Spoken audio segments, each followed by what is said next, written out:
لا شريك له الملك وله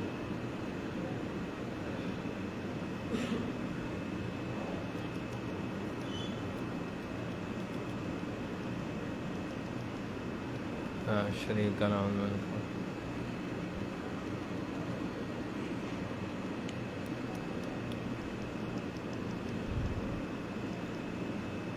السلام عليكم ورحمة الله وبركاته. إن الحمد لله نحمده ونستعينه ونستغفره ونعوذ بالله من شرور أنفسنا ومن سيئات أعمالنا. من يهده الله فلا مضل له ومن يضلله فلا هادي له، ونشهد أن لا إله إلا الله وحده لا شريك له، ونشهد أن محمدا عبده ورسوله صلى الله عليه وسلم. وشر الأمور محدثاتها وكل محدثة بدعة وكل بدعة ضلالة والضلالة في النار. يا أيها الناس اتقوا ربكم الذي خلقكم من نفس واحدة وخلق منها زوجها وبث منهما رجالا كثيرا ونساء، واتقوا الله الذي تساءلون به والأرحام إن الله كان عليكم رقيبا. يا أيها الذين آمنوا اتقوا الله وقولوا قولا سديدا يصلح لكم أعمالكم ويغفر لكم ذنوبكم، ومن يطع الله ورسوله فقد فاز فوزا عظيما. يا أيها الذين آمنوا اتقوا الله حق تقاته ولا تموتن إلا وأنتم مسلمون.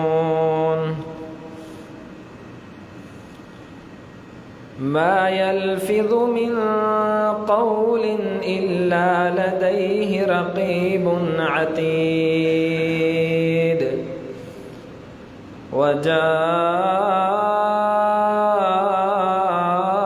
وجاءت سكرة الموت بالحق،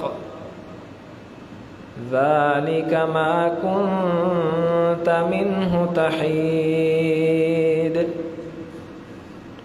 ونفخ في الصور، ذلك يوم الوعيد. وجاءت كل نفس معها سائق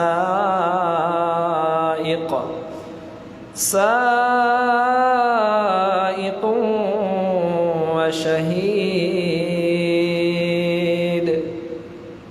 لقد كنت في غفلة من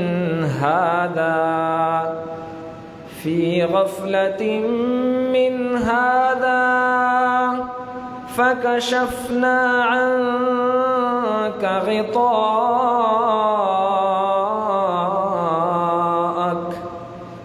فبصرك اليوم حديد.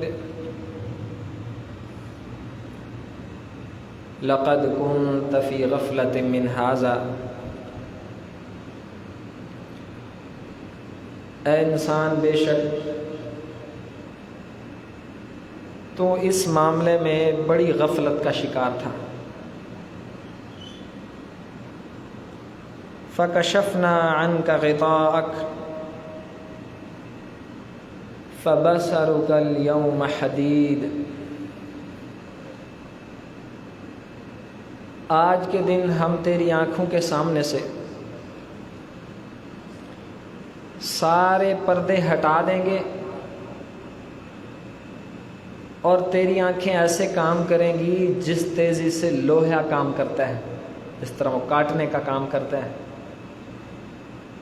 یعنی آنکھ ہر شے کو کاٹتی چلی جائے گی اور منظر دیکھتی چلی جائے گی. آپ کا ہمارا کیا خیال ہے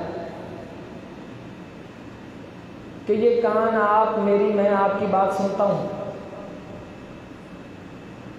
آخر ہم چونٹی کی بات کیوں نہیں سنتے؟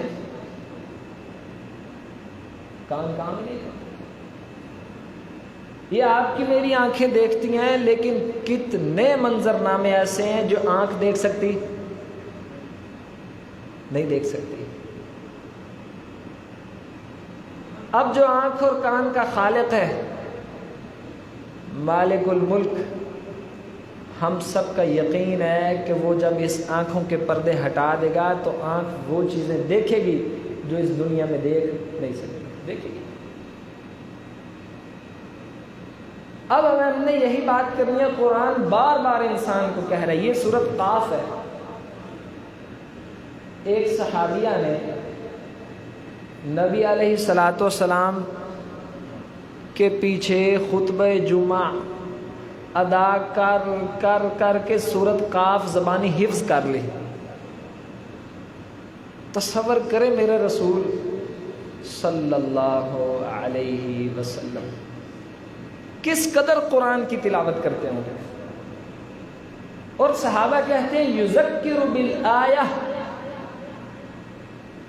میرے محمد کریم صلی اللہ علیہ وسلم کا خطبہ کوئی قصے کہانیاں ادھر ادھر کی باتیں نہیں ہوا کرتی تھی، بلکہ قرآن کی آیتوں سے نصیحت کرتے چلے جاتے تھے. کافی ہے نصیحت کے لیے. اور پھر سورۃ قاف، ایسے مضامین اس میں میرے رب نے پرو دیے ہیں، ہر قسم کے دلائل کا مجموعہ ہے. اور اس کا ایک بڑا عنوان ہے موت، قیامت، قبر، یہاں سے چلے جانا ہے، اللہ کی صفات. اب یہاں خالق کائنات ہم سب کو پیغام دے رہے ہیں لقد كنت في غفلة من هذا. انسان تو بڑی غفلت میں رہا ہے، بڑی غفلت میں رہا ہے. پتہ ہی نہیں تجھے اندازہ ہی نہیں تھا کہ یہ منظرنامے پیش آنے والے ہیں. حالانکہ تو اندازہ لگا سکتا تھا، بڑی اچھی طرح اندازہ لگا سکتا تھا. یعنی دنیا میں رہتے ہوئے وہ منظرنامے جو ہم نے اپنے پیارے رسول کو بتائے صلی اللہ علیہ وسلم، اور جو قرآن میں ہم نے منظرنامے ذکر کیے، تو ان کو پڑھتا چلا جاتا، تیری غفلت دور ہو جاتی. لقد كنت في غفلة من هذا، مگر تو اسی غفلت میں پھنسا رہا ہے. مثلاً بھائیوں، ساتھیوں، بزرگوں، اس سے بڑی کیا غفلت ہو سکتی ہے کہ ہم، میری کوشش ہوتی ہے ہر خطبے میں کہیں نہ کہیں سے بات گھما کے قرآن پہ لے آؤں اور ضرور کہوں کہ لوگوں اللہ کا واسطہ ہے قرآن پڑھو. بندے نہیں پڑھتے. کیا یہ غفلت نہیں؟ بھائی ایک بات 1 سال سے انسانوں کو ہر 7 دنوں بعد کہی جائے، اور وہ بات جو مجھ سے زیادہ آپ لوگوں کو یقین جانی ہے، اور دل میں احساس بھی ہے کہ واقعی یار ہمیں قرآن پڑھنا چاہیے، مگر نہیں پڑھتے. یہ کیا ہے؟ غفلت. بس ایویں روٹین چل رہا ہے. اس میری ہماری صحابیہ رسول نے تو سورۃ قاف حفظ کر لی. میرا دل چاہتا ہے یار ایک آیت تو ذہن میں بٹھا کے جاؤ. لقد كنت في غفلة من هذا، لقد كنت في غفلة من هذا، في غفلة من هذا فكشفنا عنك غطاءك فبصرك اليوم حدید. ایک غفلت نہ آج ہم سب نے مل کے دور کرنی ہے انشاءاللہ. وہ غفلت ہے قبر کے معاملے میں، بہت بڑی غفلت ہے. قبر کے ہم سارے منظرنامے کچھ نہ کچھ دیکھنے کی کوشش کرتے ہیں. ایک جملہ آپ کو ملے گا، بندہ قبر میں دفن کیا گیا، اس کا حساب کتاب ہوا. اب فرشتے اس سے پوچھیں گے کہ بدبخت انسان، کتابیں اتاری، انبیاء اتارے، نصیحتیں تجھ تک پہنچی، دنیا کے حادثات پیغام لے کے آئے کہ تم نے مر جانا، یہاں نہیں رہنا. اسے پوچھتے ہیں تجھے ساری زندگی سمجھ نہیں آئی؟ اتنی لمبی، نبی علیہ الصلوۃ والسلام نے فرمایا جس کو میرا رب 70 سال زندگی دے دینا، اس کی کوئی دلیل نہیں مانے گا قیامت کے دن کہ یا اللہ مجھے موقع نہیں ملا، موقع نہیں ملا. اب یہی اس سے فرشتے پوچھتے ہیں کہ تجھے موقع نہیں ملا. ہم ان سوالوں کو بھی دیکھتے ہیں. میں نے بات کی آیت بھائی یاد کر لو، غفلت دور کرو، غفلت کا وقت نہیں ہے. بھلا کیا کہتا ہے؟ بس جی دنیا لگی ہے تے اسی بھی لگے ہیں. دنیا داری ہے بھائی جی، اسی طرح چلتا ہے. کی کریے لوگوں نے گلاں تانے، برادری، یہ مسئلہ وہ مسئلہ. اب یہ بات اتنا مہلک قسم کا جرم، آپ نے سمجھا کہ یہ آپ کی اور میری روٹین کی بات ہے، دنیا میں چلنے والا جملہ ہے. قبر میں ناکام انسان کہے گا لا ادری، میں نہیں جانتا یہ جو تم پوچھتے ہو نا، اللہ کون ہے، رسول کون ہے، دین کون ہے، لا ادری، مجھے کچھ پتہ نہیں. کنت اقول ما اقول الناس، میں دنیا میں وہ کہتا تھا جو لوگ کہتے تھے، بس ان کے پیچھے پیچھے. یعنی میں اس راستے پہ جا رہا ہوں، جنت کے راستے پہ، مجھے یقین تھا، امام صاحب نے بتایا بھائی یہ جنت کا راستہ ہے، حق کا، ہدایت کا، سچا راستہ ہے. جاتے جاتے میں نے دیکھا یار اس راستے پہ تو 2-3 بندے ادھر 100-150 جا کے ادھر مڑ گئے. بھول گئی سب باتیں کہ حق پہ بندہ اکیلا بھی رہ جاتا ہے، لوگوں کے پیچھے نہیں چلنا، حق کے پیچھے چلنا ہے. دیکھا پوری دنیا ادھر مڑ رہی ہے ان کے پیچھے. یہ اس کا جرم تھا دنیا میں. لا ادری کنت اقول ما یقول الناس، اے اللہ کے فرشتوں مجھے کچھ پتا نہیں اللہ کا، رسول کا، میں ان سوالوں کا جواب نہیں دے سکتا. کیوں؟ کیونکہ دنیا میں میرا یہ انداز تھا، جو لوگ کہتے تھے میں بھی وہی کہتا تھا. میرا کوئی مشن نہیں، کوئی ماٹو نہیں، کوئی بات نہیں، کوئی نظریہ نہیں، کوئی دلیل نہیں، بس جو ماحول بنا اس کے پیچھے چلے جائیں. اس کو انگریزی میں کہتے ہیں ہرڈ سائیکالوجی، ریوڑ چال. جدھر دیکھا ریوڑ جا رہا ہے، ادھر لوگ زیادہ، بس یہی حق ہے. یار اکثر لوگ نماز کے وقت دکان بند نہیں کرتے، اس کی سوچ میں یہی حق بنا پڑا ہے. یہ جرم ہے. لقد كنت في غفلة من هذا، بندے کتنی زندگی گزارا ہے، اتنی غفلت میں گزارا ہے. ساری زندگی یہ نہیں سمجھ لگا کہ لوگوں کے پیچھے نہیں چلتے، اللہ اور اس کے رسول کے پیچھے چلتے. نبی علیہ الصلوۃ والسلام نے فرمایا جو بندہ اللہ کو خوش کرنے کی خاطر لوگوں کو ناراض کر لیتا ہے نا، میرا رب اس سے خود بھی خوش ہو جاتا ہے اور سارے لوگ بھی اس سے خوش کر دیتے ہیں. سبحان اللہ.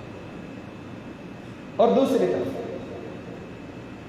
جو لوگوں کو خوش کرنے کے چکر میں پڑ جاتا ہے اور فکر نہیں کرتا کہ میں نے اسلام کی کسی بات کے خلاف کیا، بھائی پھر دل تو میرے رب کی انگلیوں میں آنا دو. میرا رب ایسا اس کا چکی گھماتا ہے، ساری دنیا بھی اس سے ناراض ہو جاتی ہے اور اللہ تو اس نے پہلے ناراض کر لیا. بچیں اس بات سے. یہ قبر میں ناکامی کا باعث بنے گی. جس کی سوچ لوگوں کے پیچھے چل رہی ہے، لوگوں کو، معاشرے کو، قبیلے کو، خاندان کو، روایات کو، ماحول کو دیکھتی ہے، حق کو نہیں دیکھتی، یہ دلیل ہے کہ وہ قبر میں شکست کھا جائے گا، وہاں جیتنے نہیں لگا.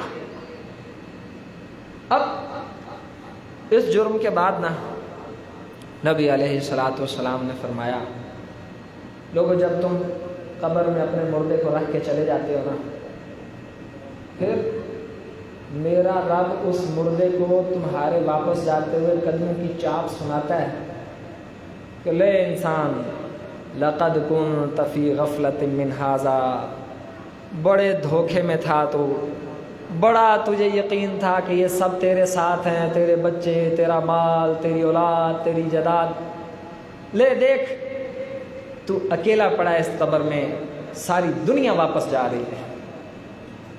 اور فرشتے اٹھا کے اس کو بٹھا لیتے ہیں، اس سے پوچھتے ہیں کہ بتا تیرا رب کون ہے؟ لا ادری۔ او بھائی اس نے دنیا میں اللہ کو رب نہیں مانا۔ رب کہتے ہیں رزق دینے والے کو، پالنے والے کو، سہولیات دینے والے کو، عزت دینے والے کو۔ اس کے دنیا میں 1000 رب تھے، کبھی اس کو مشکل کشا، کبھی اس کو مدد کے لیے پکارتا ہے، کبھی اس کے سامنے جھکا ہوا ہے، کبھی اس سے ڈرتا ہے، کبھی اس سے ڈرتا ہے۔ اس نے پوری زندگی اللہ کو رب نہیں مانا۔ یہ کیسے ہو سکتا ہے کہ قبر میں اس کے منہ سے نکل جائے ربی اللہ؟ ناکام۔ تیرا رسول کون ہے؟ لا ادری۔ تیرا دین کون سا ہے؟ او بھائی دین پہ چلاؤ تو اس کو بتا میرا دین کون سا ہے۔ اب دوسری طرف عزیز ساتھیوں، مومن بندے سے پوچھا جائے گا رب کون ہے؟ یہ تو ساری زندگی ربنا آتنا، ربنا ظلمنا، ربنا اننا سمعنا، ربنا آمنا فاغفر لنا ذنوبنا، یہ تو صرف صبح شام نہیں، لمحے لمحے رب رب اللہ اللہ کرتا رہا ہے، اس کو پکارتا رہا ہے۔ اس کو تو منہ سے یوں پھٹ کر کے نکلے گا ربی اللہ، یعنی یہ اتنے اعتماد سے بات کرے گا کہ اس کے اعتماد سے لگے گا کہ یہ بھی کوئی پوچھنے والی بات ہے کہ میرا رب کون ہے؟ میرا رب وہی ہے جس کو ساری زندگی پکارتا ہے۔ تیرا رسول کون ہے؟ وہی ہے جس کی کسی بات کی پوری زندگی میں مخالفت نہیں کی۔ میری زندگی کا دستور تھا، ہو ہی نہیں سکتا پیارے محمد کریم صلی اللہ علیہ وسلم کا فرمان آ جائے اور میں مانوں نا۔ ابھی مجھ سے پوچھتے ہو کہ میرا رسول کون ہے؟ فدا کا بی و امی صلی اللہ علیہ وسلم، میرا رسول محمد کریم صلی اللہ علیہ وسلم۔ بھائی تیرا دین کون سا ہے؟ دین الاسلام۔ گج بج کے شیروں کی طرح کہہ رہا ہے میرا دین اسلام ہے۔ نبی علیہ الصلوۃ والسلام نے فرمایا اب وہ آ کے اللہ کے انعام، یہ کامیاب ہو گیا، اس کو کہا جائے گا کہ وہ دیکھ تیرا ٹھکانہ جہنم میں، جہنم میں، جنت نہیں جہنم میں۔ اس کو کہا جائے گا کہ تیری سیٹ جہنم میں بھی بک تھی مگر تو کامیاب ہو گیا، تو نے جہنم میں جانے والے کام نہیں کیے، ہم نے وہ تیری سیٹ کینسل کر کے تجھے جنت میں دے دی۔ اور کافر منافق کو کہا جائے گا کہ دیکھ بندے، ہم نے تیری جگہ جنت میں بھی رکھی تھی مگر ہم نے زندگی میں کہا تھا تمہیں کہ جنت کی زمین بڑی زرخیز ہے، تمہارے نام پلاٹ میرے رب نے لگا دیے ہیں، اب تمہاری مرضی، اگر اپنے نام رکھنا چاہتے ہو تو عمل کرو، نہیں چاہتے تو خود بخود چھن جائے گی۔ اس کو کہا جائے گا کہ یہ ہم نے تیرے لیے جگہ ضرور رکھی تھی جنت میں لیکن تو ایسا ظالم ٹھہرا ہے، لقد كنت فی غفلۃ من ھذا، تجھے تیری غفلت نے برباد کر دیا، اب تیری جنت والی سیٹ کینسل، لہذا تو جہنم میں جا۔ اور نبی علیہ الصلوۃ والسلام نے فرمایا وَفْرِشْ لَهُ فِرَاشًا مِنَ الْجَنَّةِ، اب جنت کی طرف اس کا بستر، کھڑکی کھول دی جائے گی اور اس کے لیے جنت کے نیچے قالین اور بہترین قسم کے تکیے اور گدے اور یہ چیزیں بچھا دی جائیں گی اور اس کو کہا جائے گا اے مومن بندہ سو جا اطمینان چین سے، جیسے پہلی رات کی دلہن سوتی ہے۔ اور یہ مومن بندہ اللہ سے پوچھے گا کہ یا اللہ وہ حساب کتاب کا وقت کب آئے گا؟ اب اس کو جنت نظر آ رہی ہے، اب اس کے دل میں اور تڑپ پڑ رہی ہے کہ حساب کتاب کا وقت ہو، میں اپنے اہل و عیال کو ملوں۔ عزیز ساتھیو، یہ منظرنامے آپ سے بھی آنے ہیں، مجھ پہ بھی آنے ہیں۔ اب رہا کام کہ اس کی تیاری، وہ ایسے کام جن سے عذاب ہوتا ہے قبر میں، ان سے بچنا، یہ آپ کی اور میری ذمہ داری ہے۔ نبی علیہ السلام فرمایا کرتے تھے لوگوں میں تمہیں قبرستان جانے سے روکتا تھا، لیکن اب میں تمہیں کہتا ہوں کہ جایا کرو قبرستان، اور جا کے قبرستان عبرت حاصل کیا کرو۔ اب اجازت ہے تمہیں۔ اب دیکھیے ہم اپنی تیاری دیکھیں، امت مسلمان کی تیاری۔ بھائی اس جرم میں آپ بھی شامل ہیں، میں بھی اس میں شامل ہوں۔ جو کچھ ہو رہا ہے ہمارے ماحول اور معاشرے میں، آپ اور میرے قبرستان ہے، ہم نے ادھر دفن ہونا ہے، ہمارے ابا اماں ادھر دفن ہوئے ہیں، ہماری نسلوں نہیں ہونا ہے۔ سنتے آئیے مسلمان قبروں کی تیاری کیسے کر رہے ہیں۔ نبی علیہ السلام نے منع فرمایا ہے کہ کوئی بندہ پکی قبر نہ بنائے، اور مسلمان پکی قبر۔ نبی علیہ السلام نے منع فرمایا کوئی بندہ قبر پہ کچھ لکھے نہیں، اور ہماری قبریں منظرنامے آپ کے سامنے ہیں۔ نبی علیہ السلام نے ارشاد فرمایا کہ تمہیں قبرستان جانے کی اجازت ہے، جاؤ وہاں عبرت حاصل کرو۔ اور آپ کے اور میرے قبرستانوں پہ میلے ٹھیلے، ڈھول دھمال، خواتین کی بہتات، کیا یہ عبرت حاصل کرنے کی جگہ بنی ہوئی ہے؟ نبی علیہ السلام نے فرمایا کوئی بندہ قبر کے اوپر مجاور بن کے مت بیٹھے۔ آپ کا اور میرا ماحول ہمارے سامنے ہے۔ اب مسلمان اس طرح یہاں سے عبرت حاصل کر رہے ہیں۔ مسلمانوں نے تیاری کرنے کی جگہ کو بھی تمسخر اور مذاق اور ٹھٹھا اور اللہ کے دین کے ساتھ عجیب عجیب طرح کے استہزاء کا باعث بنایا ہوا ہے۔ اللہ کرے ہم ان باتوں سے باز آ جائیں، ورنہ قبر کا معاملہ بڑا سخت ہے۔ حضرت عثمان رضی اللہ عنہ قبر کے بیٹھے ہیں۔ قبر پہ بیٹھنا جائز ہے مگر تھوڑا ہٹ کے، اور اگر قبر پہ بیٹھے تو مصنون طریقہ یہ ہے قبلہ رخ نہیں کر لیں، یہ بھی جائز ہے۔ زارو قطار رونے لگ گئے۔ اس نے پوچھا ابھی امیر المومنین اتنا زارو قطار کیوں روتے ہیں؟ کہنے لگے میں نے نبی علیہ السلام کو سنا تھا کہ لوگوں آخرت کی منزلوں میں سے پہلی منزل قبر ہے، جو ادھر کامیاب ہو گیا وہ آگے بھی کامیاب ہو گیا، جو ادھر پھنس گیا وہ آگے نہیں بچ سکے گا۔ اور فرمایا لوگوں لذتوں کو ختم کرنے والی چیز موت کو یاد کیا کرو اور جایا کرو قبرستان میں عبرت حاصل کیا کرو۔ نبی علیہ السلام جمعہ کے دن عصر کے بعد کبھی کبھی چلا جایا کرتے تھے قبرستان، جا کے اپنے پیاروں کے لیے دعائیں مانگی، عبرت حاصل کی۔ اور بھائیوں نبی علیہ السلام نے ارشاد فرمایا لوگوں گناہگار بندے پہ قبر میں ایسے زہریلے 99 سانپ اور بچھو چھوڑے جاتے ہیں، اگر ان میں سے کوئی ایک سانپ یا بچھو ایک پھونک زمین پہ مار دے تو سارے سمندروں کے پانی زہر بن جائے۔ اور ایک حدیث میں آتا ہے کہ قبر انسان کو اس طرح ایک دفعہ جھٹکا مارتی ہے کہ انسان ایک بال کی طرح پتلا ہو جاتا ہے، ایک بال کی طرح۔ ایک لمبا واقعہ ہے، اس میں سے سمجھ آتی ہے کہ قبر ایک دفعہ اپنے اندر آنے والے کو ایسا جھٹکا دیتی ہے، اس کی پسلیاں آپس میں ملنا شروع ہو جاتی ہیں۔ اور سعد بن معاذ رضی اللہ عنہ کے واقعے میں نبی علیہ السلام نے فرمایا تھا اے میرے صحابہ اگر قبر کے جھٹکے سے کسی نے بچنا ہوتا اللہ کی زمین پہ یہ جنگ میں شہید ہونے والا سعد بن معاذ بچ جاتا۔ کس دنیا میں رہ رہے ہیں ہم؟ ایسی غفلت کہ فکر ہی نہیں کہ انسان نے اس میں اتر جانا ہے، اور اترنا ہر ذی روح میں ہے، جو آیا اس نے اتر جانا ہے۔ لیکن کوشش کریں کہ جتنا اس سے بچ سکیں۔ نبی علیہ السلام 2 قبروں کے پاس سے گزرے، فرمانے لگے انہما لیعذبان، لوگوں ان کو عذاب ہو رہا ہے، اور فرمایا کہ عذاب کسی بڑے گناہ کی وجہ سے نہیں ہو رہا، ان کو عذاب ایک ایسے گناہ کی وجہ سے ہو رہا ہے جس کو لوگ چھوٹا سمجھتے ہیں۔ اس کا مطلب ہے اگر میرا رب پکڑ کر لے تو کسی چھوٹے پہ بھی کر سکتا ہے۔ ہمیں کیا ذوق اپنی نیکیوں کا؟ ہم کیوں اپنے آپ کو اتنا افضل اور بہتر سمجھیں کہ ہمارے دل اور ذہن میں یقین پیدا ہو کہ مجھے قبر کا عذاب نہیں ہو سکتا؟ بھائی ہو سکتا ہے، اللہ کے رسول کیا جرم ہے ان کا؟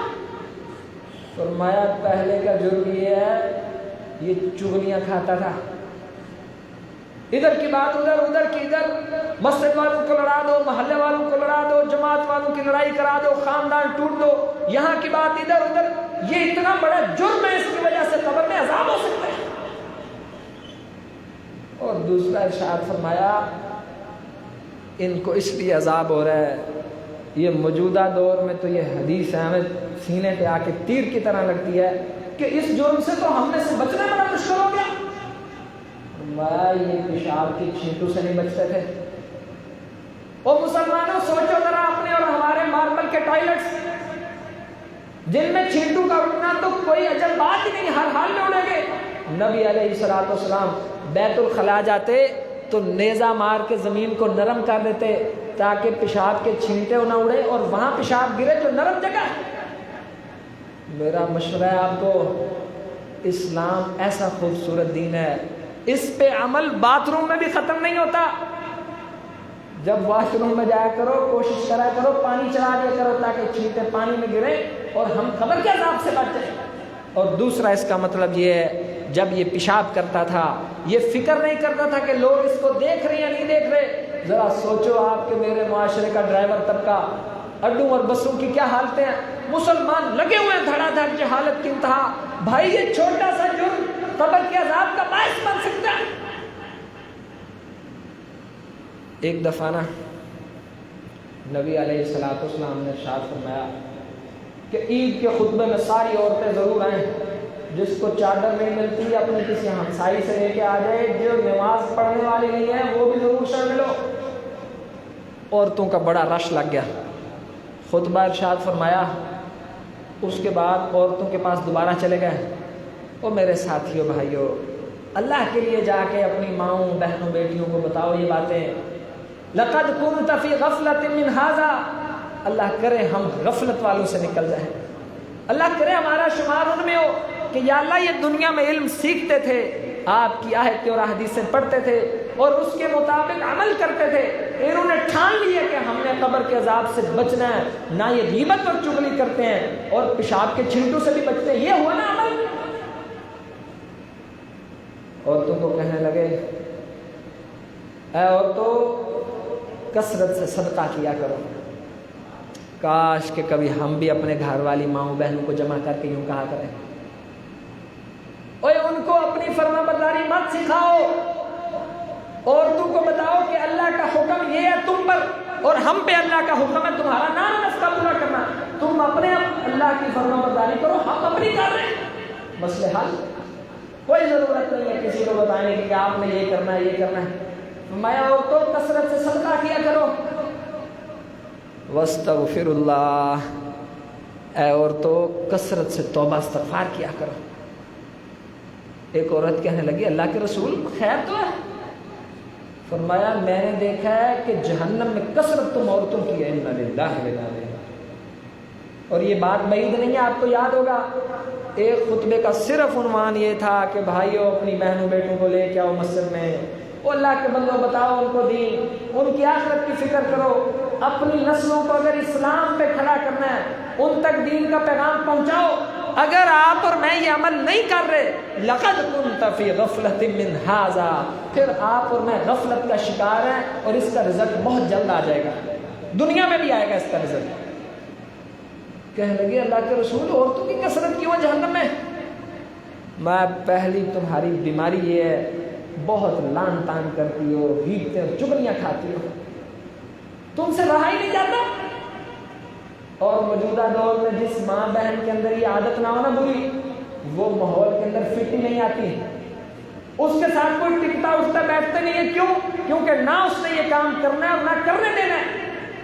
اور فرمایا دوسرا تمہارا جرم یہ ہے بڑی خامدوں کی ناشکریاں کرتی ہو تم۔ ہائے ہائے بھائیو ایسا نہ ہو مرد اللہ کی جنت میں چلے جائیں اور ترس رہے ہوں اپنے گھر والوں کو کہ یا اللہ ان کو بھی ادھر بھیج دے، یہ وقت ہے ان کی جنت کی تیاری کا۔ نبی علیہ الصلوۃ والسلام کی عادت تھی فجر کے بعد نہ صحابہ کو کہتے تھے کسی نے خواب دیکھا ہے تو سناؤ۔ ایک دن نبی علیہ الصلوۃ والسلام نے فرمایا کہ آج رات میں نے ایک خواب دیکھا ہے۔ 2 فرشتے آئے اور ایک حدیث میں حضرت جبرائیل اور میکائیل علیہ السلام مجھے لے گئے. میں نے دیکھا کہ ایک بندہ الٹا لیٹا ہوا ہے, ایک فرشتہ اس کے سر پہ کھڑا ہے, اس کے سر پہ زوردار پتھر مارتا ہے کہ اس کا سر کچلا جاتا ہے, پتھر کے ٹکڑے ٹکڑے ہو جاتا ہے, پھر پتھر اکٹھا ہوتا ہے, پھر اسی طرح اس کو عذاب دیا جا رہا ہے, قبر کا عذاب, جہنم کی بات نہیں کر رہا. میں نے پوچھا اتنی سخت سزا, ایک آگ کا بچھونا اور اوپر سے اتنی سخت سزا اس کو دی جا رہی ہے؟ کہا محمد کریم صلی اللہ علیہ وسلم سوال مت کرو, آگے چلو. آگے گئے تو میں نے دیکھا اوئے ہوئے, اللہ کرے یار ہم سارے توبہ کر کے چلے جائیں. دل ہی نہیں کرتا تقریر کرنے کو, یہ تو تقریر کرنے والی حدیثیں اور آیتیں بس سنتے ہو اور آپ اور میں عمل کریں, کیا اس پہ زور لگانا ہے, اس پہ خطابت دکھانی ہے. کہا میں نے ایک شخص کو دیکھا, فرشتے کے ہاتھ میں ایک کنڈا ہے, کنڈا انتہائی نوکدار کنڈا, سمجھ گئے, وہ اس کی زبان کی بانچھوں میں ڈالتا ہے ادھر سے منہ کے اندر, اور اس کو چھیلنا شروع کر دیتا ہے اور گدی تک اس کو چھیلتا چلا جاتا ہے, اور پھر اسی طرح بائیں جانب سے شروع کرتا ہے. بتاؤ ایمانداری سے یار, یہ حدیثیں پڑھنے والے بندے غافل ہو سکتے ہیں کبھی؟ آپ اور ہمارے ذہن سے اترتا ہی نہیں دنیا کے مسئلے, گناہ میں لپٹے اپٹے. جس بندے نے اس طرح کی باتیں اور واقعات پڑھنی ہیں اس کی تو خود بخود نیندیں اڑتی ہیں. میرے محمد کریم صلی اللہ علیہ وسلم فرمایا کرتے تھے, لوگو لو تعلمون ما اعلم لضحكتم قلیل ولبکیتم کثیر. اگر تم لوگ وہ جان لو جو میں محمد حالات جانتا ہے کہ کیا ہونا ہے قبر میں, کیا ہونا ہے حشر میں, موت کس طرح آتی ہے, جنت اور جہنم کے فیصلے کیسے آنے ہیں, لضحكتم قلیل, تمہاری ہنسیاں اڑ جائیں, تم چیخیں اور دھارے مارتے پھرو. فرمایا تمہیں بستروں میں اپنی عورتوں سے لذت حاصل کرنا بھول جائے. لوگو تم دنیا چھوڑ کے جنگلوں کی طرف بھاگ جاؤ اور توبہ و استغفار اور گڑ گڑاتے رہو اللہ کے حضور, اگر تمہیں پتہ لگ جائے کہ جو تمہارے ساتھ ہونے والا ہے. اب وہ فرشتہ, یہ پھر کنڈی, یہ کنڈی کا لفظ ذرا صحیح مفہوم بیان کرتا ہے اس لیے استعمال کر رہا ہوں, اس کے ناک میں ڈالتا ہے اور ناک کو اسی طرح چیرتا چلا جاتا ہے حتیٰ کہ گدی تک چلا جاتا ہے. اللہم اجرنا من النار, اللہم ارحم علی حالنا ولا تنظر الی سوء اعمالنا. اب ناک کے دوسرے حصے میں ڈالتا ہے, فرشتہ گدی تک ناک کا دوسرا حصہ بھی چیر کے لے جاتا ہے. نبی علیہ الصلوۃ والسلام نے فرمایا فرشتہ اس کی آنکھ میں کنڈی ڈالتا ہے, آنکھ سے چیرنا شروع کرتا ہے, اس کی گدی تک لے جاتا ہے, دوسری آنکھ میں ڈالتا ہے, گدی تک لے جاتا ہے. میں نے پوچھا ما ذنبہ, جبرائیل اتنی سخت سزا, اس بد نصیب کا کیا جرم ہے؟ میں خاموش ہو جاؤ, آگے چلو. میں آگے بڑھا, میں نے دیکھا ایک تندور ہے, اس میں ننگے مرد اور ننگی عورتیں جل رہے ہیں اور چیخیں اور دھاڑے مار رہے ہیں اور باہر نکلنا چاہتے ہیں, نکل نہیں سکتے. میں نے کہا ما ذنبہ, اے جبرائیل ان کا کیا جرم ہے؟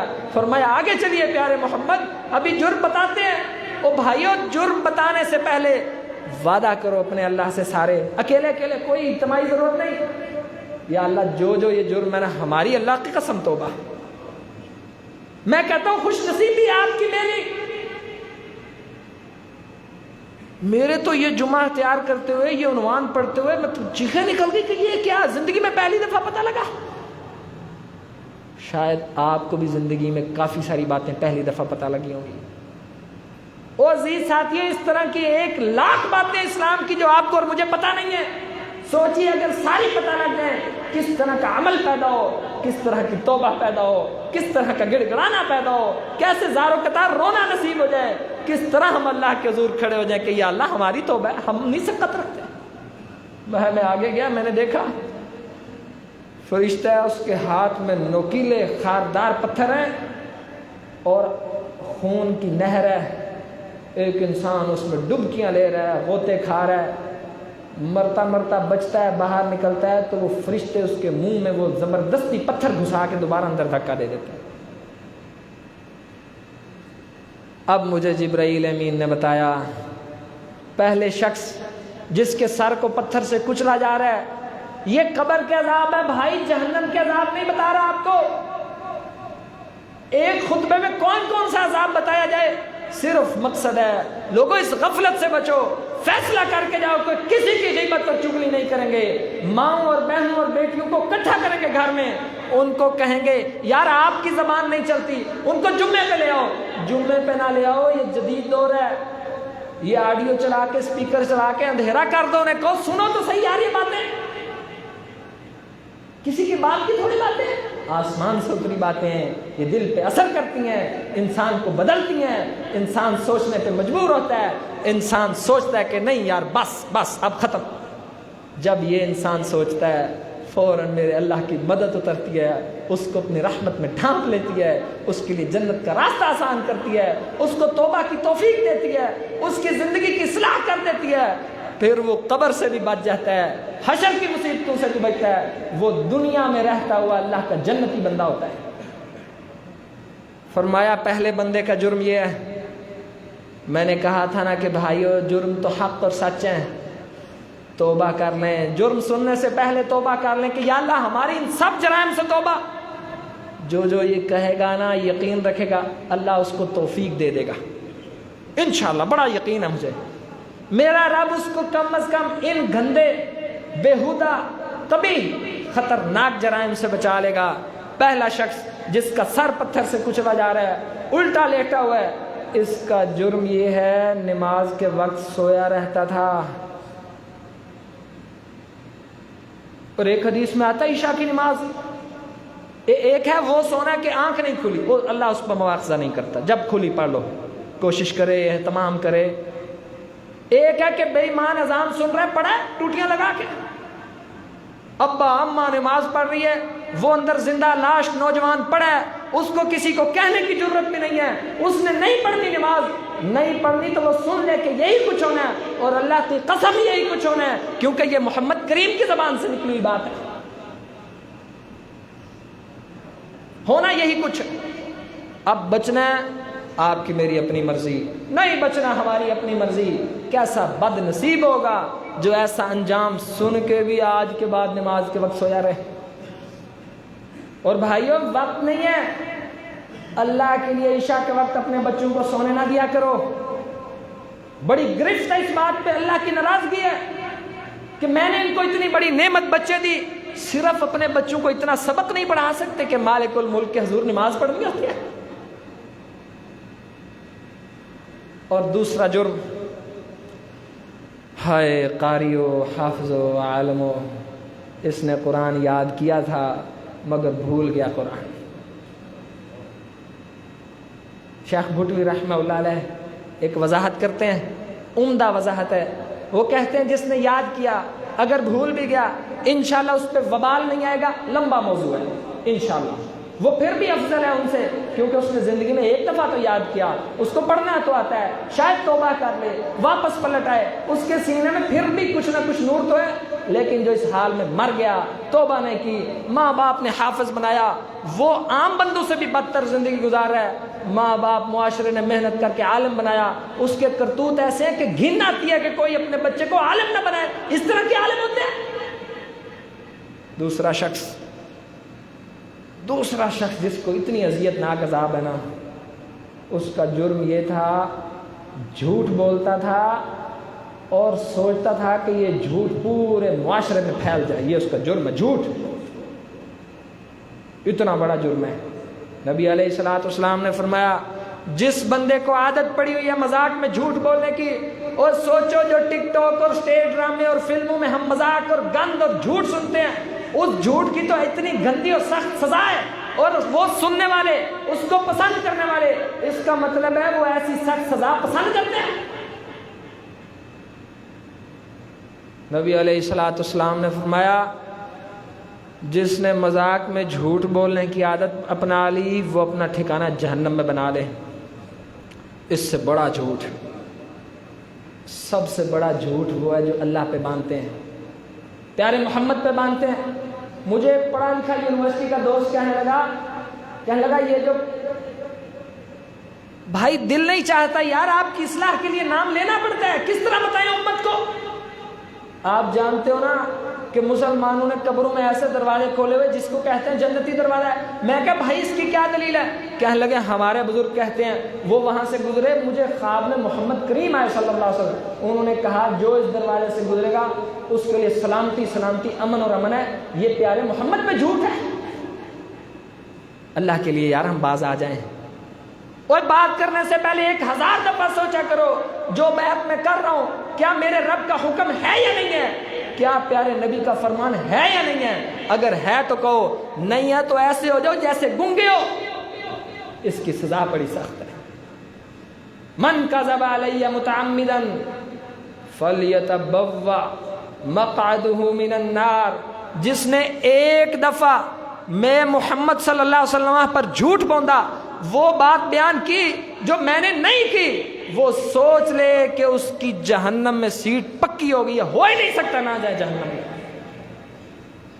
میں کہتا ہوں ساتھیوں خیر خائی کیا کرو۔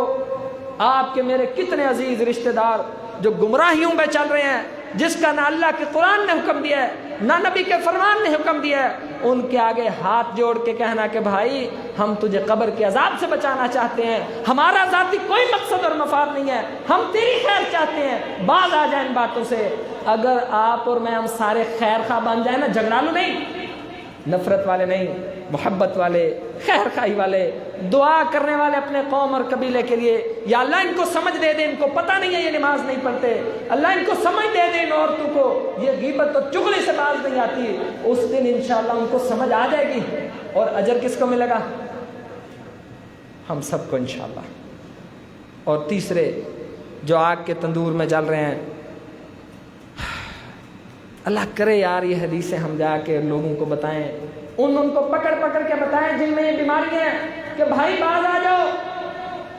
فرمایا یہ دنیا میں زانی مرد اور زانی عورتیں تھے جو زنا اور بدکاری کو پسند کرتے تھے، اور تیسرا جو آگ کے عذاب میں نہر میں خون کی نہر میں کود رہا ہے، فرمایا یہ سود خور ہیں، دنیا میں بڑا سود اکٹھا کیا انہوں نے۔ نبی علیہ الصلوۃ والسلام نے فرمایا لوگوں سود کے 70 درجے ہیں، اور سب سے چھوٹا درجہ یہ ہے کہ کوئی بندہ چوک چراہے میں علل اعلان اپنی ماں سے نکاح کر لے،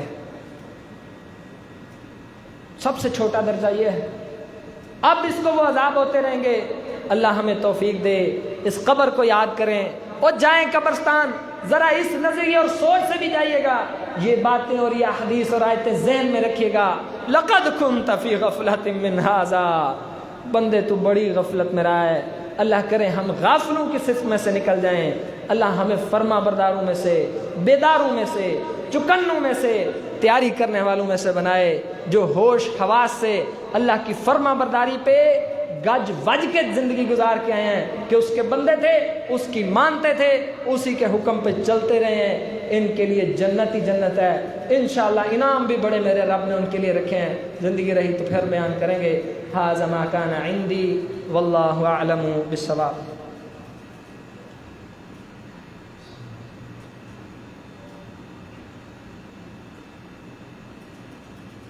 ان الحمد للہ نحمده ونستعینه ونستغفره ونعوذ باللہ من شرور انفسنا ومن سیئات اعمالنا، من يهده الله فلا مضل له ومن يضلله فلا هادي له، ونشهد ان لا اله الا الله وحده لا شريك له، ونشهد أن محمدًا عبده ورسوله صلى الله عليه وسلم۔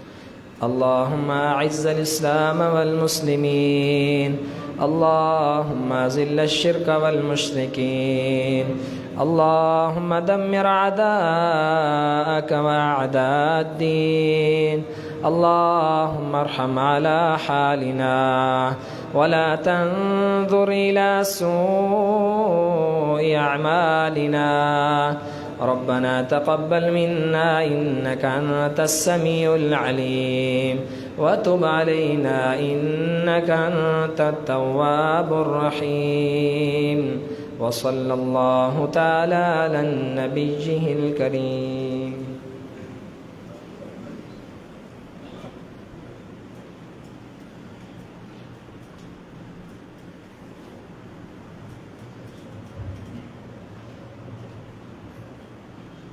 الله أكبر الله أكبر.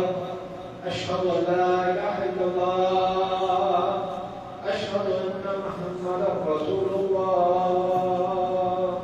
حي على الصلاة حي على الفلاح. قد قامت الصلاة قد قامت الصلاة. الله أكبر الله أكبر.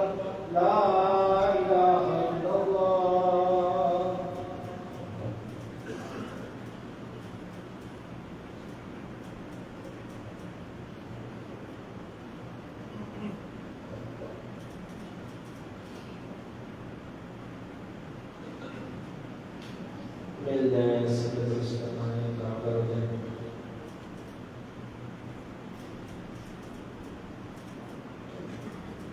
الله أكبر.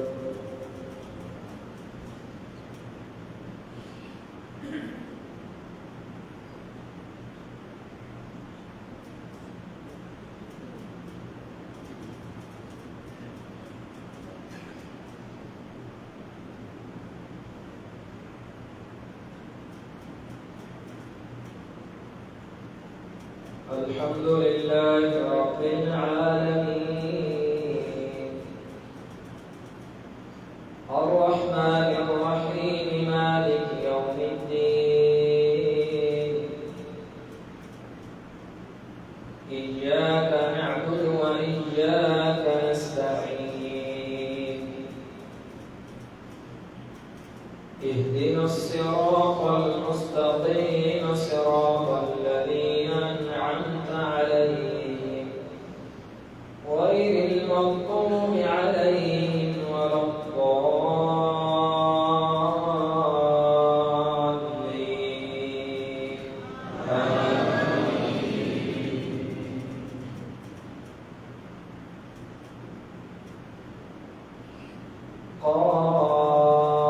قاف والقرآن المجيد بل عجبوا أن جاءهم منذر منهم فقال الكافرون هذا شيء عجيب أإذا متنا وكنا ترابا ذلك رجع بعيد قد علمنا ما تنقص الأرض منهم وعندنا كتاب حفيظ بل كذبوا بالحق لما جاءهم فهم في أمر مريج أفلم ينظروا إلى السماء فوقهم كيف بنيناها وزيناها وما لها من فروج والأرض مددناها وألقينا فيها رواسي وأنبتنا فيها من كل زوج بهيج تبصرة وذكرى لكل عبد منيب. الله أكبر.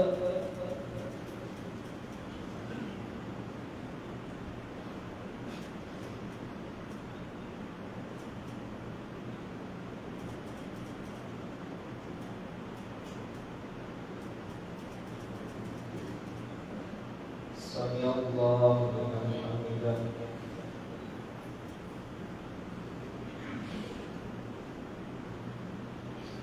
الله أكبر.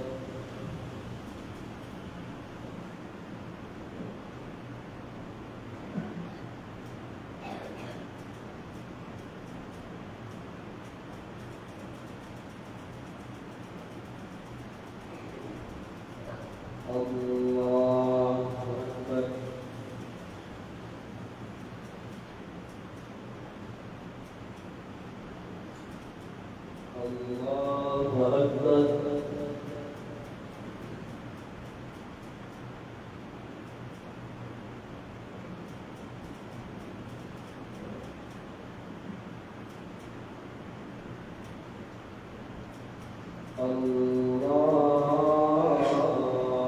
أكبر.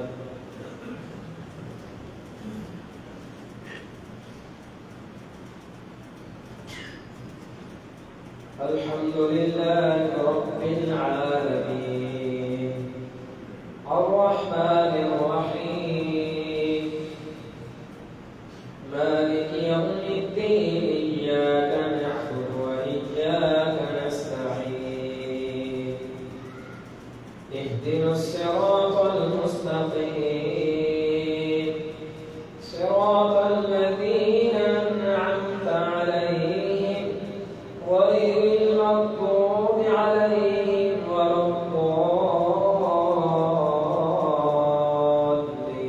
الضالين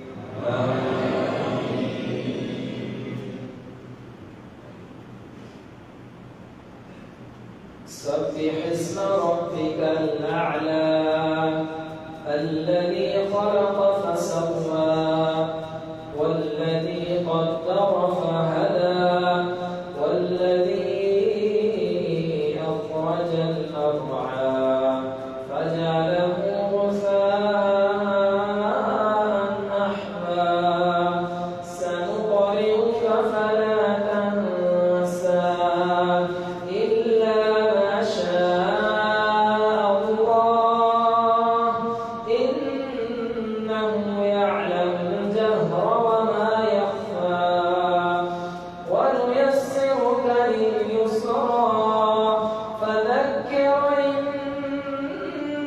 نفعت الذكرى سيذكر من يخشى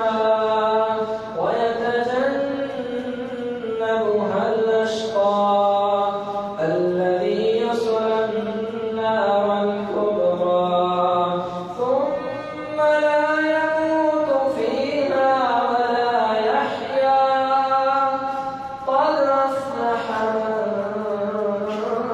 تزكى وذكر اسم ربه فصلى بل تؤثرون الحياة الدنيا بل تؤثرون الحياة الدنيا والآخرة خير وأبقى إن هذا لفي الصحف الأولى صحف إبراهيم وموسى الله أكبر.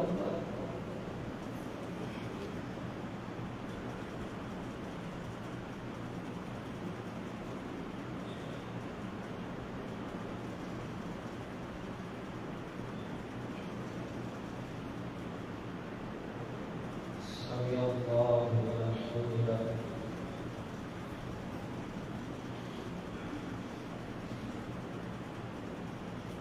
الله أكبر.